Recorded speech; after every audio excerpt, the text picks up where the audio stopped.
I'm Matt. And I'm Becca, and this is your Tech News Update. This week we've got Grand Theft Auto you can play on the bus, will.i.am getting techie, and a license to print guns. But first, Apple and Samsung are at it again. Yes, those bickering businesses are still playing a tit-for-tat game of suing each other. Apple recently entered into a 10-year license agreement with phone maker HTC, but it kept the details of the deal to itself. Samsung declared that it was almost certain Apple was up to something and that the deal most likely covered patents that they were in dispute with Apple over.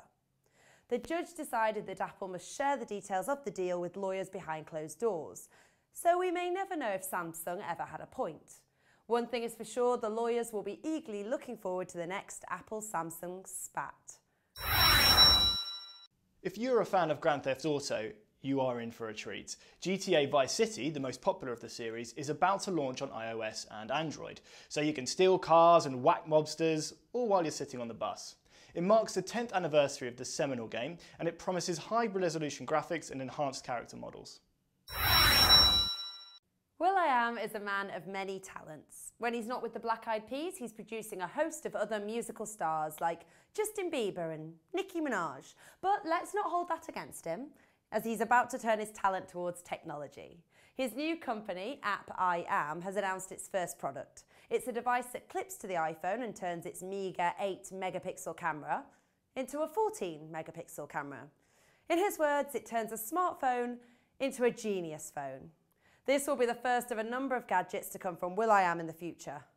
Can't wait to see what else he's got up his sleeve. It's a bit like something from a sci-fi movie. A machine that can print a working gun. As wacky as it sounds, Cody Wilson of Defense Distributed claims to be very close to making it a reality.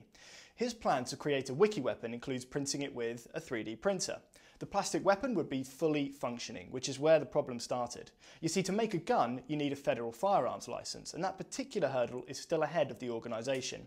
Another issue is that the crowdsourced funding raised through Indiegogo has been returned to the investors, and the account has been closed.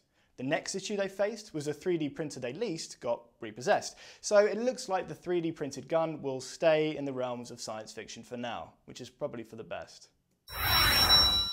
Well, that's all we've got time for on this edition of Tech News. See you next time.